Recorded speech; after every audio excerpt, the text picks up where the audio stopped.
Salut fans de Riverdale! Aujourd'hui on se retrouve pour une nouvelle vidéo Riverdale, comme d'hab quoi, la routine. Et du coup en attendant la saison 5 je vais faire beaucoup de théories. Même le genre de théories hyper improbables mais qu'on ne peut pas arrêter de les imaginer et se dire et si ça s'était passé comme ça? Du coup aujourd'hui on se retrouve pour théoriser sur et si Jughead était vraiment mort? Et si Jughead ne s'était jamais réveillé? Parce que, attention spoil, mais je pense que c'est une surprise pour personne, on sait tous que Jughead n'est pas réellement mort. Except, again, you guys didn't kill me. Et que, je crois que c'est dans l'épisode 15 qu'on apprend qu'il est pas mort, et dans l'épisode 16 où on connaît tout le plan pour les Stonewall prêts, etc., etc. Et bien sûr que je ne souhaite pas la mort de Jughead, loin de là, c'est juste une théorie.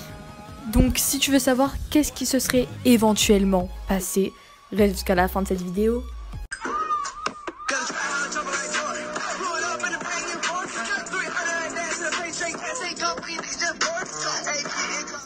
On ne change rien à l'histoire.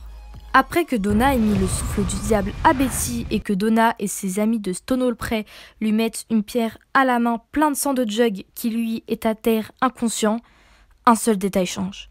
Jughead ne se réveille pas. Jug! Is he breathing?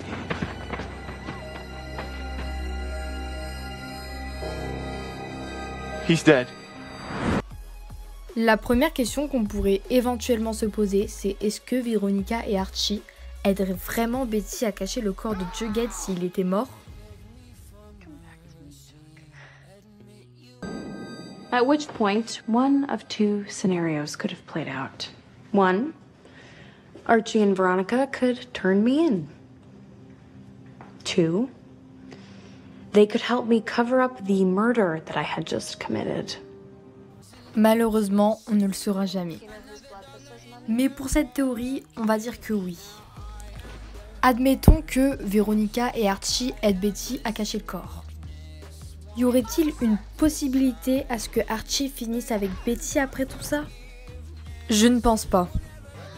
Oui, c'est vrai que ça ne leur a pas déplu de jouer au faux couple, mais s'ils n'auraient pas joué au faux couple, étant donné les circonstances, est-ce que Betty et Archie auraient vraiment eu les sentiments emmêlés? Je dis étant donné les circonstances, car à mon avis, Archie et Veronica se seraient éloignés de Betty. Ils auraient même pris peur.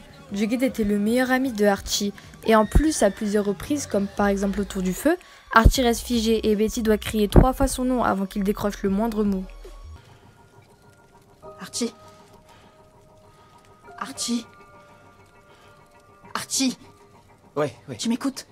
Et pour Veronica, malgré que Archie n'y croyait pas, elle pensait que Betty avait essayé de tuer Jughead. Why was Betty holding the rock? Because she picked it up. Why? Why would she do that? She knows about fingerprints and DNA. What do you think happened? I don't know. Maybe she had an episode. Ryan, come on. Archie, you didn't see her sophomore year with Chuck Clayton in the hot tub. She went full Sybil. She thought she was Polly and Chuck was Jason, and I swear, for a minute there, I thought she was going to drown him.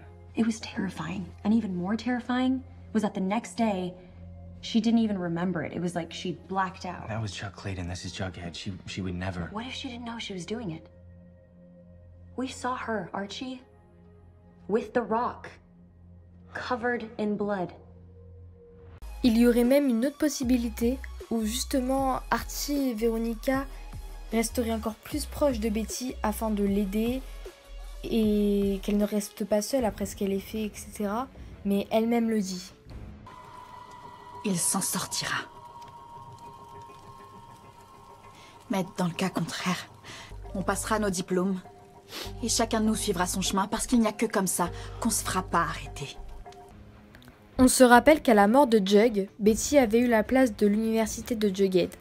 Donc Betty serait allée dans la même université que Brett. Et si Jug était mort, on n'aurait pas appris pour les Stonewall Prep. Alors je me dis que peut-être Betty se serait rapprochée de Brett.